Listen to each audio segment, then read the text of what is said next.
man qala hina yusbihu wa hina yumsi, mutumin da yayi wannan zikiri a lokacin da gari ya waye da kuma lokacin da yamma ta yi, sai ka ce subhanallahi wa bihamdihi, subhanallahi wa bihamdihi mi'ata marra, sau 100. kaga annabi ya karanta da mu bayan an gama sallar asuba kai subhanallahi wa bihamdihi sau 100. annabi ya ce lam ya'ti ahadun yawmal qiyama bi afdala mimma ja'a bihi.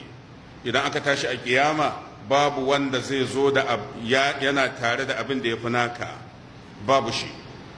ka ji abin da manzon Allah ya faɗa, ka ce subhanallahi wa bihamdihi, wanda shine umarnin Allah ga annabi. fasbir ala ma yaquluna wa sabbih bihamdi rabbika qabla tulu'i shamsi wa qabla ghurubiha.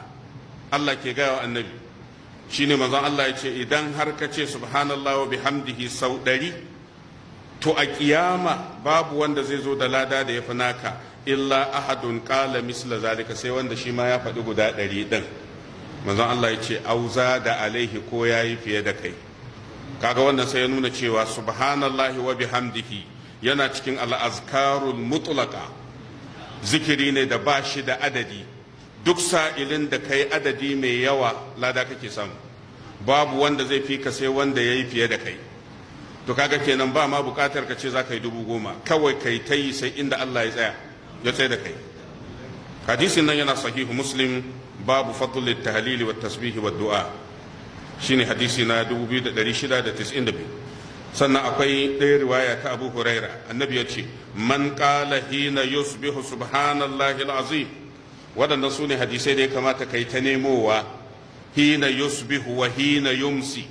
waɗannan su ne zikirori da ake da safe ko da yamma. a wannan riwayar manzon Allah ya ce mutumin da ya ce subhanallahi al'azimi wa bihamdihi, kaga kenan wancan zikirin sai ya zama daban da wannan. wancan subhanallahi wa bihamdihi, wannan kuma subhanallahi al'azimi wa bihamdihi. an samu ƙarin al'azimu. manzon Allah ya ce mi'ata marra, in ka faɗa sau 100. wa idza amsa kadhalika, idan yamma ta yi nan ma kai sau 100. sai manzon Allah ya ce lam yuwafi ahadun min al-khalaiqi bi misli ma wafa. duka halittun Allah ba su iya cimma martabar da kai kake iya cimmata idan har za ka yi wannan. shi ma hadisin ya inganta, yana sahihu sunan abi dawud, hadisi na 591. sannan akwai hadisin Abdullah bin Amr, manzon Allah ya ce man qala subhanallahi mi'ata marra. idan ka ce subhanallah, yanzu kaga mun samu lafazi na uku, wancan subhanallahi wa bihamdihi, wannan subhanallahi alazimi wa bihamdihi, wannan kuma fa ka ce subhanallah kadai sau 100. kaga ya nuna maka tasbihi shine matakin farko. manzon Allah ya ce qabla tulu'i shamsi, idan ka ce subhanallah da mu lokacin zikirin kenan. a hadisi yanda ya zo cikin aya, sai manzon Allah ya ce kana afdala min mi'ati badana, ka ce subhanallahi sau 100. wani ya nemi raƙumai guda 100 ya bada sadaka, manzon Allah ya ce ladan subhanallahi sau 100 ya fi nashi.